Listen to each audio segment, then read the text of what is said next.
বরগুনায় ঈদের মার্কেট না পেয়ে স্ত্রীকে পিটিয়ে হত্যার অভিযোগ উঠেছে স্বামীর বিরুদ্ধে। তারা বলছে যে ফাঁসি দিয়েছে, কিন্তু এরকম কোনো আলামত আমরা যাই পাইনি। তারপরে আমি পরে আর দাদির কাছে পাইছি, যাই যে খুলে লইছি, সাথে সাথে বলে মামা আমার আম্মুর এই আব্বু মারলে এই জায়গায় টানাইছে, যে মার দিয়ে দেখাইছে যে আমার এই জায়গায় টানাইছে আম্মুর। বরগুনার তালতলী উপজেলায় শ্বশুরবাড়ি থেকে ঈদের মার্কেট না পাওয়াকে কেন্দ্র করে স্বামীর নির্যাতনে এই গৃহবধূর মৃত্যুর ঘটনা ঘটেছে বলে অভিযোগ উঠেছে। স্থানীয় সূত্র ও পুলিশ জানায়, পারিবারিক বিভিন্ন বিষয় নিয়ে দীর্ঘদিন ধরে স্বামী ফরাদ ও তার স্ত্রীর মধ্যে কলহ চলছিল। সম্প্রতি আসন্ন ঈদকে কেন্দ্র করে শ্বশুরবাড়ি থেকে কোনো মার্কেট বা উপহার না পাওয়ায় ক্ষুব্ধ হয়ে ওঠেন ফরাদ। এ নিয়ে স্বামী স্ত্রীর মধ্যে কথা কাটাকাটির এক পর্যায়ে পরিস্থিতি উত্তপ্ত হয়ে ওঠে। পরিবারের অভিযোগ, শুক্রবার বিকেলে নিহত আসিয়ার বাবা মুজিবুর জমাদ্দার তার দুই নাতির জন্য ঈদের নতুন জামা কাপড় কিনে দেন এবং জামাইকে পরে দেওয়া হবে বলে জানান। আমি বাজার করিয়া সমস্ত সব গাড়ি তুলে গাড়ি আমি রিজার্ভ করে দিয়েছি। এ বিষয়টি নিয়ে স্বামী ফরাদ ক্ষুব্ধ হয়ে আসিয়ার সঙ্গে ঝগড়া করেন। বিকেল থেকে এশার নামাজ পর্যন্ত মেয়ের সঙ্গে মুঠোফোনে যোগাযোগ ছিল বলে জানান আসিয়ার বাবা।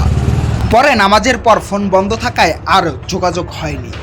রাত প্রায় 9টার দিকে জামাই ফরাদ ফোন করে আসিয়ার মৃত্যুর খবর জানান। খবর পেয়ে স্বজন ও স্থানীয়রা ঘটনাস্থলে গিয়ে ঘরের বিছানার উপর আসিয়ার মরদেহ দেখতে পান। পরিবারের দাবি, আসিয়াকে হত্যার পর ঘটনাটিকে আত্মহত্যা হিসেবে প্রচারের চেষ্টা করা হয়। এমনকি প্রথমে তাকে ঘরের আড়ার সঙ্গে ঝুলিয়ে আত্মহত্যা বলে দেখানোর চেষ্টা করা হয়। খবর পেয়ে তালতলী থানা পুলিশ ঘটনাস্থলে গিয়ে মরদেহ উদ্ধার করে ময়নাতদন্তের জন্য মর্গে পাঠায়। পুলিশ জানিয়েছে, ঘটনার সঙ্গে জড়িত বিষয়গুলো খতিয়ে দেখা হচ্ছে। ময়নাতদন্ত প্রতিবেদন পাওয়ার পর পরবর্তী আইনগত ব্যবস্থা নেওয়া হবে। গত রাত 1টার দিকে আমরা খবর পাই, স্থানীয় লোকজন খবর দেয় একজন মহিলা আত্মহত্যা করছে। সেই সংবাদের প্রেক্ষিতে আমরা যাই লাশটা উদ্ধার করে সুরতাল কার্যক্রম শেষ করে আমরা পোস্টমর্টমে পাঠাইছি। আজকে হয়েছে, পরবর্তীতে এই ভিকটিমের মেয়ের বাপ বাদী হয়ে থানায় একটা এজাহার দিয়েছে।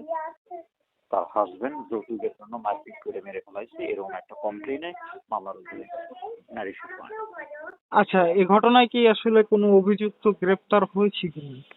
এখন পর্যন্ত কোনো গ্রেপ্তার নাই। আমরা লাস্টটা পোস্টমর্টম রিপোর্ট পাইলে নিশ্চিত হতে পারবো এটা সুইসাইড অর কিলিং। ওনার হাজবেন্ডের নামে তো যেহেতু অভিযোগ, তো পোস্টমর্টম রিপোর্টের যদি পরবর্তীতে প্রমাণিত হয় যে আসলে এটা আত্মহত্যা না বা হত্যা, তখন যদি এই আসামি পালিয়ে যায়, সেই দায়ভার নেবে কি? সেটা আমরা ব্যবস্থা নেবো, আমরা অ্যাকশন অভিযান করব। তবে বাংলাদেশের আইন ফৌজদারি কার্যবিধি 1898 অনুযায়ী এজাহার বা মামলা রুজুর পর আমলযোগ্য অপরাধের ক্ষেত্রে পুলিশ কোনো ধরনের ওয়ারেন্ট ছাড়াই আসামিকে গ্রেপ্তার করতে পারেন। প্রতিবেশীরা জানান, পারিবারিক কলহের কারণে প্রায় তাদের মধ্যে ঝগড়া বিবাদ হতো। খুব নির্যাতন করতো, টাকা পয়সা, গরু, ছাগল এইরকম করিয়া বহুত দিন জ্বালাতন করছে। পরে আমার দুলাভাই এবং আমার বোন এরা তাদের সামর্থ্য অনুযায়ী আপনার যতটুকু পারছে তারা তার মেয়েকে আপনার সুন্দর এবং পরিবেশে রাখার জন্য, যাতে জ্বালাতন থেকে বাঁচতে পারে, সেজন্য আপ্রাণ চেষ্টা করছে। সব সময় সে তার সাধ্যমতো চেষ্টা করছে দেওয়ার জন্য।